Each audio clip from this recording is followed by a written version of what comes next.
this little setup that I have here.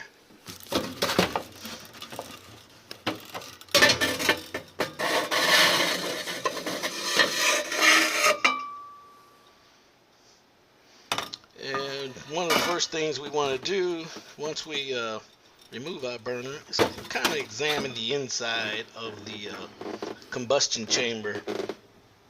We want to make sure that the